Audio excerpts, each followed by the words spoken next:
Hello, everyone, and welcome to another episode of the Loan Officer Experience Podcast. Today, we're going to be talking about protecting your book in the future of the mortgage game. And today, we've got someone who I've done business with for a very long time. Um, Jay, you've been doing business for a long time with Sierra Pacific Mortgage Company.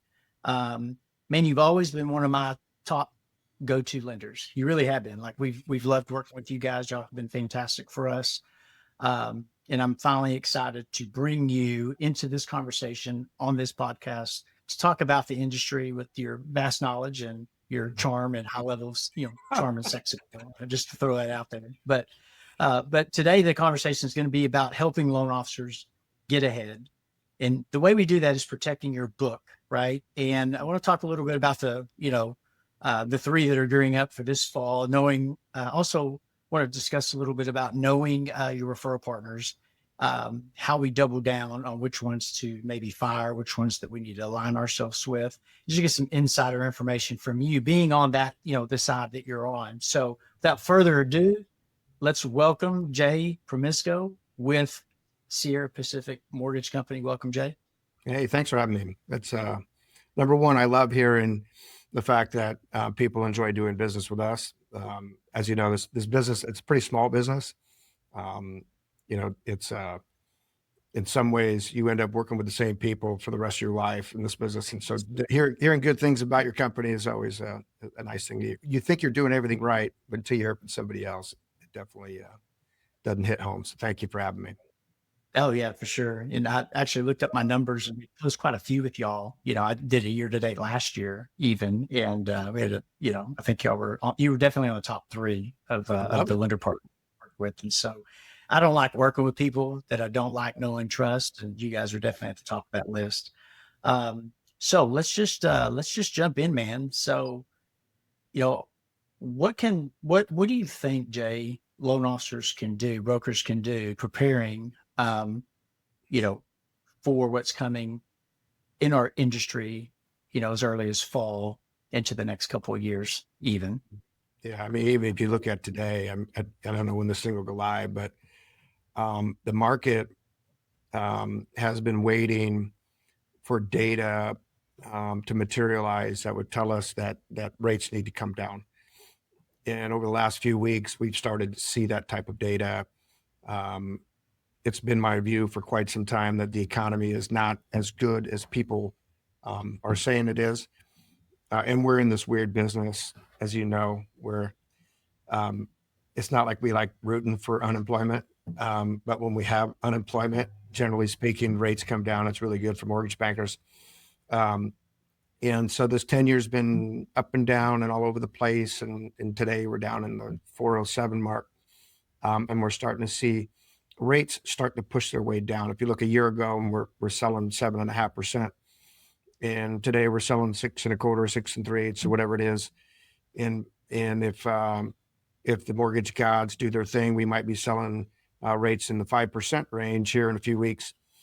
And so what's important more than anything is I think the industry has gotten a little bit stagnant over the last 3 years. Has been brutal. And doing a refinance is like this novel concept. And I think a lot of loan officers, a lot of brokers, a lot of companies have been in coast mode for quite some time. And maybe they've been focusing on their real estate partners and trying to do purchase business. But what they've forgotten about are all these people that have done these loans over the last 3 years. And the case in point is I think the industry is terrible about this, where, hey man, I put this borrower in my CRM. They get an email from me once a month. They're going to come to me when it's time to go. Right. The problem with that is over the last 3 years, there's effectively been 4 lenders who have been buying north of 60 to 70% of the production that other wholesalers have been doing, retail lenders have been doing. And those 3 to 4 companies have been aggregating that production, getting ready for a fall that's going to come. And those companies that have been aggregating all of that servicing have been exceptionally good at putting together technology, call platforms and a million loan officers that are going to get paid nothing to do refinance over the next Yep. year or two. Yep.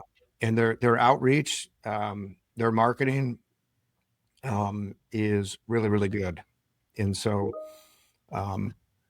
what you asked me, what should loan officers be doing right now? They should be getting really organized in their process, their procedure.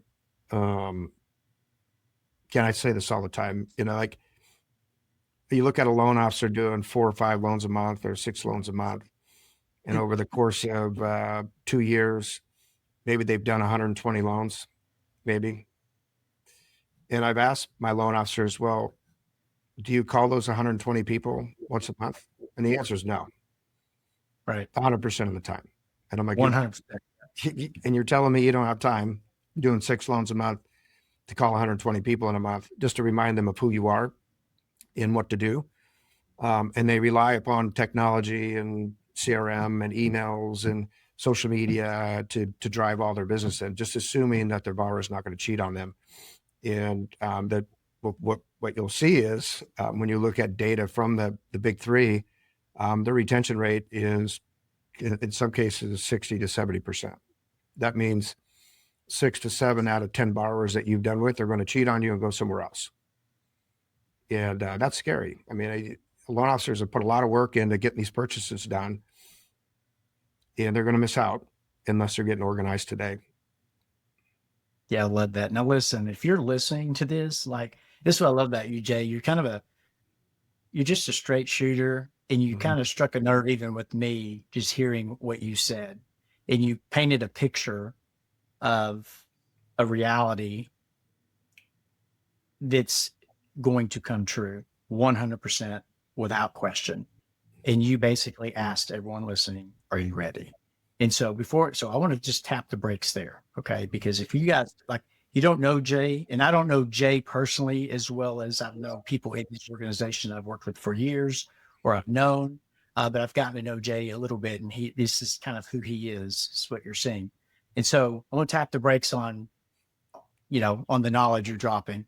I want to know a little bit about Jay, because guys, I'm a firm believer that when you get to know someone in this industry and you begin to know and trust them, you want to do business. At least I do, Jay. I want to do business with people that I like and that I trust are going to shoot me the right way. I don't always chase the lowest rate because it's not about that for me, right? It's about, our competition's retail, right? My competition is brokers, And so even sometimes when I work with brokers who, regardless of who they are, I'm not looking at the best price in most cases. I'm looking at the relationship, okay, and who I can trust to handle my business. And it's important to me. And so I say all of that because it's just important to me.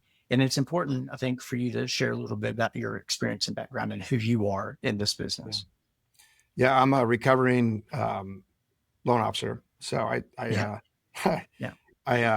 got in, right out of college, I got into financial services and I worked for Morgan Stanley, Dean Witter. I was an options trader for E-Trade for a number of years. Moved over to Barclays Global Investors, worked into the derivatives front. And there was a day, long story, but my mother was the head of sales training at Headlands and Greenpoint Mortgage. And she'd been doing mortgage since I was a baby boy. And I was kind of tired of getting up at 4 and sitting on a trading desk. By the way, it was a phenomenal job. I loved doing that. But she said, you could come in the Greenpoint call center. You could do loans. You could make twice the amount of money and play more golf. And I was like, I kind of like that idea. And this was about 2003. And so I jumped over into the mortgage game, jumped into a call center, and ended up being one of the top loan officers on the board 2 months in, because I'd been selling other bigger things. And so I fell in love with the puzzle part of it, putting things together. And so I was a loan officer there for a number of years. I jumped in, I was a mortgage broker for a couple of years. And then I went many people, you go to the Stagecoach and you go work at Wells Fargo for a couple of years as a loan officer. And then you figure out why you don't want to work at Wells Fargo. And then you end up other places. So then I was a loan officer at Stearns. I ended up at Stearns for 10 years.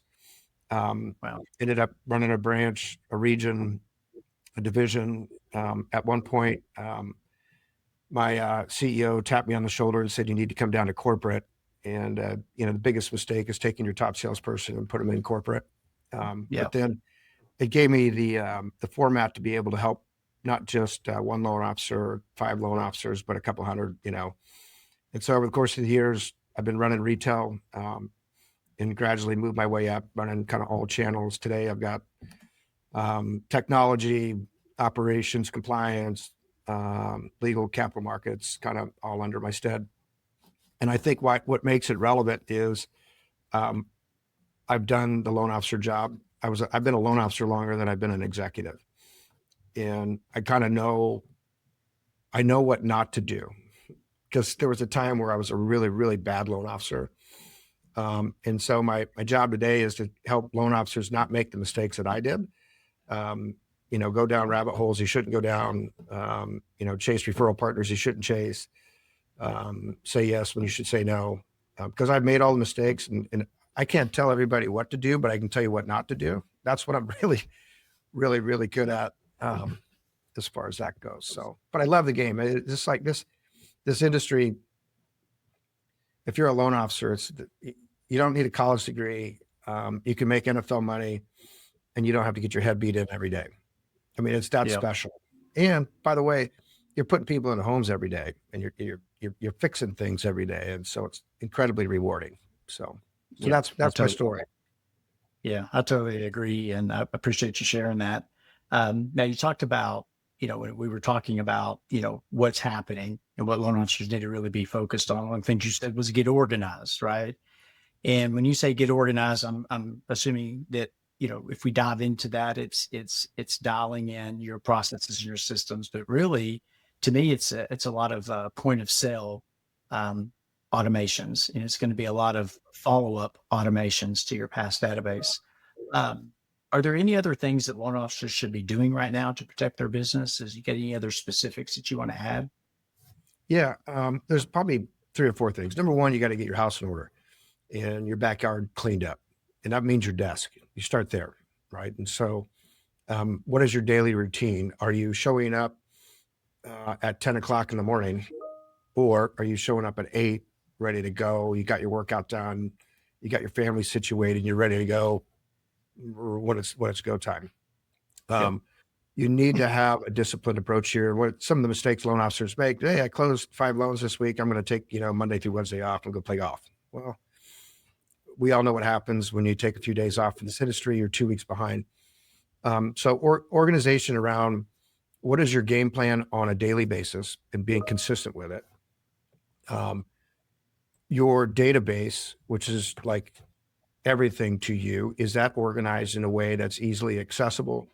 Do you have them segmented by, these are all every loan that you originated over the last 3 years is going to be in the money for a refinance here very shortly.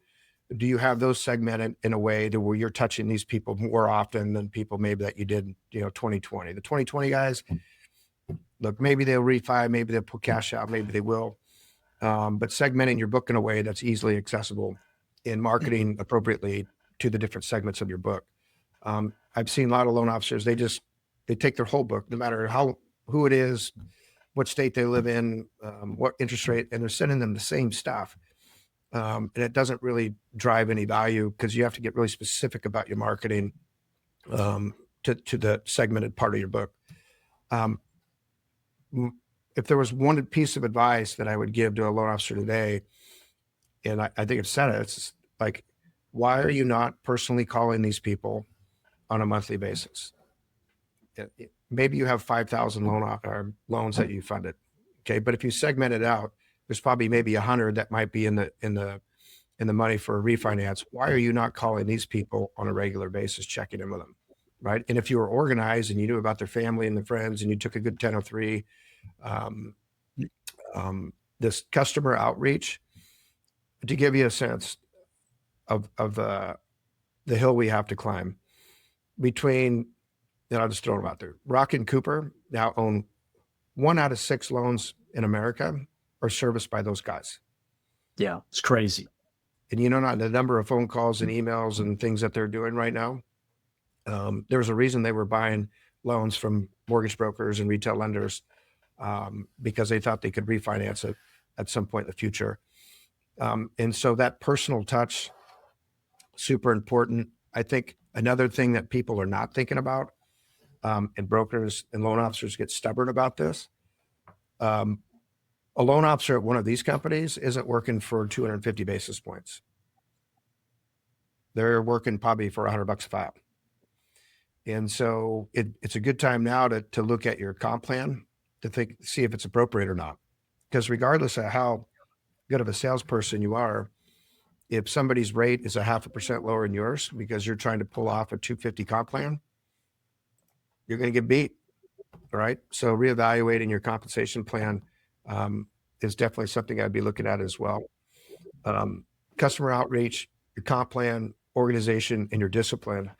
Are you willing to put in the work to call these people and follow up? And oh, by the way, they may tell you no, but are you asking for referrals from them? Right. And people forget that part too. So staying in front of this book, and it's got to be the trifecta. You've got to be using your CRM and emailing them. You've got to be calling them. You might want to think about mail. People love mail. People don't get mail so much anymore. Mail works as well. Yep. And then having these profiles on every customer you have and making sure you're following up with them consistently. And a lot of loan officers too, they'll take a loan application, they'll get it to processor, and they'll forget about it.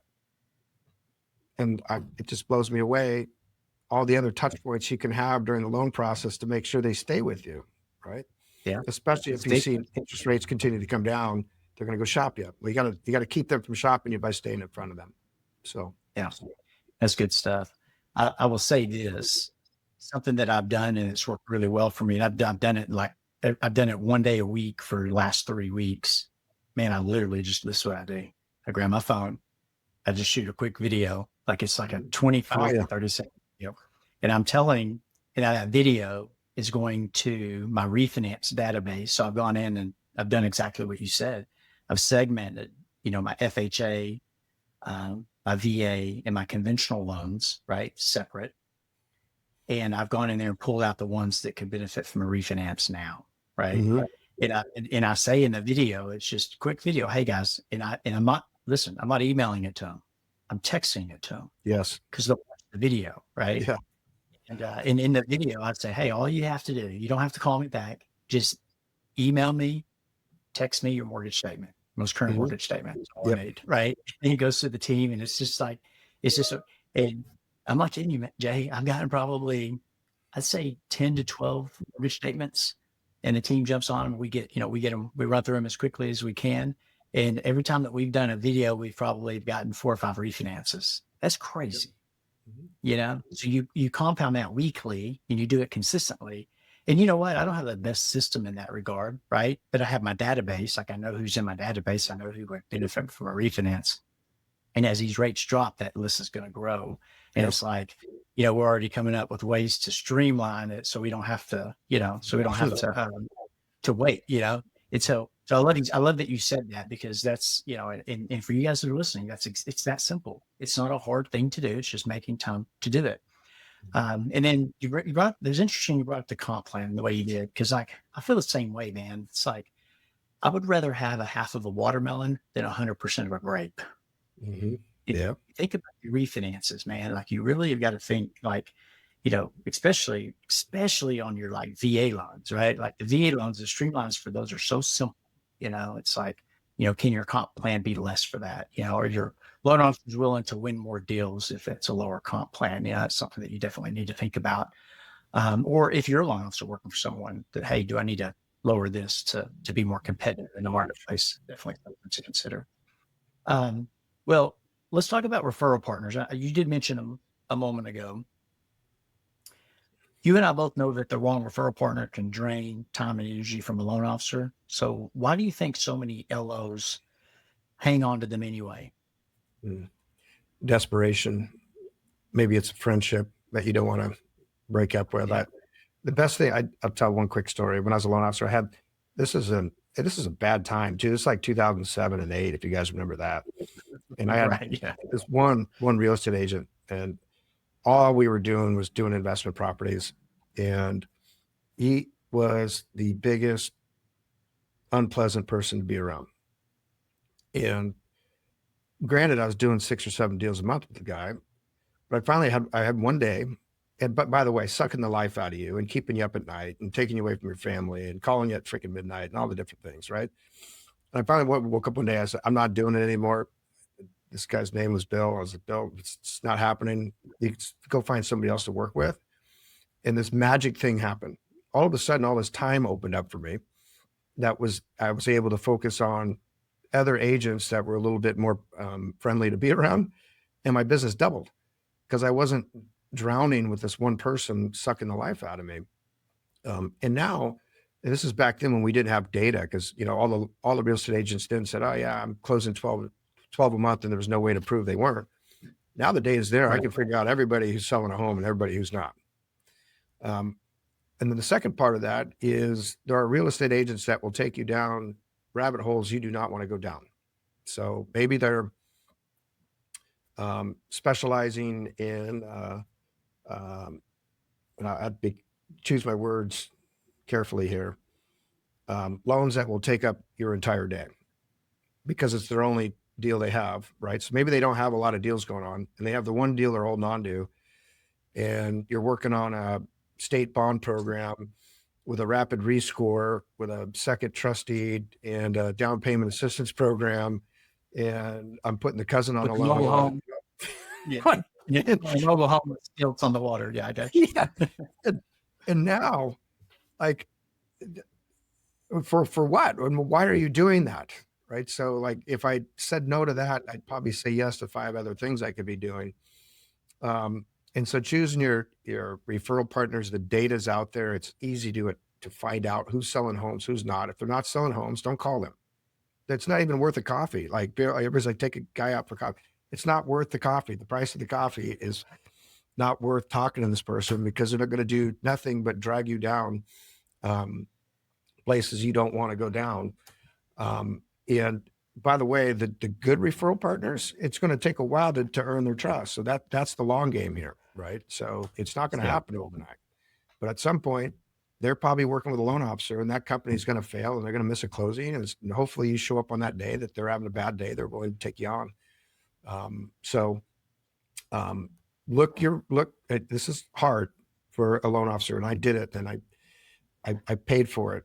I did not want to release these people. I wanted them to keep using me, but the minute I let go, it brought me to different referral partners that were going to be better for me long term. So 100%. I couldn't agree more. You kind of, you learn that through experience, and I learned it as well. Sometimes, and it's unfortunately the hard way. I think that a lot of loan officers, this is what they do. They take ownership of things that are beyond their control sometimes, or they take on a file that's going to be a reputation killer, and they're afraid, or they're fearful of saying no out of somehow that's going to be a reflection on them, right? And then, they're working on this very hard file that you described, and then they are afraid to give bad news. And the longer you wait to get bad news, the more credibility that you lose. Yep. And it's all in managing and framing and managing the risk, being careful about what you take on and what you say no to. But I would say this: don't ever feel like you don't allow the circumstantial things to define or have a feeling about it that it's somehow a bad reflection on you. As long as you communicate that and you're bold with it, I think realtor partners especially respect that more, than they do letting them beat up on the loan officer. I used to let these realtors beat up on me, man. They know better now. They do. They really. No, I ain't messing with KT because I'm going to be on the right side of it. Anyway, I just think that that's very important. The one secret to my success, and I learned this from a sales trainer a long time ago. This is even before mortgage. When somebody comes in and they apply with you, the answer should never be, "Oh, this is easy, slam dunk. This is going to be no problem at all." That's the worst thing you could say.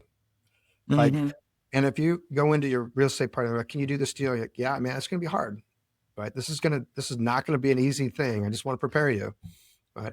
I think we can get it done, but it's going to take some work, right? If you set that expectation up front, when you finally have obstacles, by the way, every file we do has an obstacle. You can be 760 FICO, W-2 wage earner, all the assets in the world, and the loan's still going to be hard. So setting that expectation up front, regardless of how easy you think the transaction is going to be, will help you too. So, yeah, absolutely. Well, man, let's move on to something else I was wanting to ask you. And I know that you've got some experience around the AI, the AI industry, so to speak. Me too, right? So this is something that's the last year very involved with. So I'm excited to hear what you have to say about it. But so you're involved with AI firms. You have a lot of data and information on capital markets. You're very close with agencies, and I just want to get some feedback from you in terms of like even MBS, even the markets, right? So what feedback can you give us regarding, the market, MBS market? What do you think's happening? What's going to be driving it moving forward? How does AI transform maybe some of the back end things that we're traditionally, have to manage, whether it's on the broker side or a mini correspondent lender with audits, QC, fraud, all the things that we have to do. How's things going to be changing in that world, let's say over the next 6 months or so? yeah. The one big material shift that I've seen just in the last probably 6 to 8 months is the agencies themselves have deployed technology to where any mistake on a loan is found out. And you go back, historically, you would put together a pool of loans, sell them to Fannie. Maybe 1 out of 5, 1 out of 10 loans gets audited, right? And then maybe the lender has a problem. Well, that percentage has now gone up to 100%. So they're going to find everything, which now lenders like me, we're deploying technology so that we can find that out at the point of sale. So I can figure out everything that could possibly go wrong with that loan the minute that submission comes in, because the number of lenders like me and all my peers, the number of repurchase requests, indemnifications, problem loans, scratch and it's gone up considerably. Why? Because the agencies have gotten really good at snorkeling out bad loans. And it could be, miscalculating the income. It could be a collateral issue with the tile on the roof. It could be a number of different things, but 100% of the collateral now, appraisal wise, is going through an AI engine at the agencies, figuring out if it's good collateral, bad collateral. So there's no hiding anything anymore. And so back to being a good loan officer, talking to a borrower, tell me everything now, because at some point in the next 30 days, we're going to figure it out anyways. So AI is good and bad. AI can help you streamline your process and help your manufacturing costs and those types of things, but just know the agencies on the other end are using it too. And what you'll find is guidelines are going to be held to at different lenders. There's no magic exception anymore, right? Can I get an exception on this? No, it doesn't work because the agencies aren't going to buy it. And so it's that simple. And most of the aggregators that are, maybe you're selling flow like we are to Fannie Freddie, but maybe people are selling the Freedom or New Res or PennyMac or whatever. They're going to find that stuff out too. So loan quality has become probably the single most, for a lender my size that we're focused on the most, is loan quality. That is this borrower qualified? Yes or no? Do I have all the appropriate documentation in the file? Yes or no? When I sell this loan, will it stay sold? Now, from an AI perspective, AI is a funny word for me because there's a lot of people are saying they're using AI, and what they're really doing is they're taking a file in and they have an offshore team working on it. Right? That's a version of AI. DU and LP is a version of AI. Right? So, I think brokers and loan officers might be going down some different paths. There might be 2 guys in a garage that develop this AI platform that's going to help them. And you're going to spend a bunch of money deploying the technology. It's not going to help you. It costs you money. And maybe the guys last a year, maybe they don't. But there are some things you can automate from a marketing perspective using ChatGPT or Gronk or one of the other, those types of things. I think from a marketing perspective, generative AI is exceptional for you. It used to take us 2 weeks to do a flyer. Now you can kind of do it in about 35 seconds, and it's probably going to look better anyways. But what most of the bigger companies are focused on today, AI wise, is creating elasticity in their fulfillment models, as in using agentic AI so that a processor or underwriter can underwrite more than 2 files a day. Maybe they can do 5 or 6 or 7, right? Why? Why is that good? Because the worst part about this business is as soon as we get busy, all of a sudden I've got to hire 500 people. And then we get slow, and I got to lay off 400 people, and then vice versa. And so the industry is kind of tired of that. And so if I can create a fulfillment model where I can do, 1,000 loans with this amount of people, I can do 2,000 with this amount of people, that would be a good thing, right? So keeping the headcount steady. So as far as the MBS market goes, the MBS market is waiting for rates to come down. That's really what it is, right? So there isn't a lot of trading. Most of the servicing books have changed. A lot of servicing has been sold over the last couple of years from legacy owners or bigger companies trying to raise capital. Because by the way, the last 3 years nobody's made any money, and that's a cash bleed. So a lot of people selling servicing to generate cash flow to keep their businesses afloat. That creates some volatility as far as MSR value. But again, if these rates stay down the way they are, if they go down even further, there will be a big appetite for MBS going forward. So it's still a safe haven asset, from especially the collateral we do today.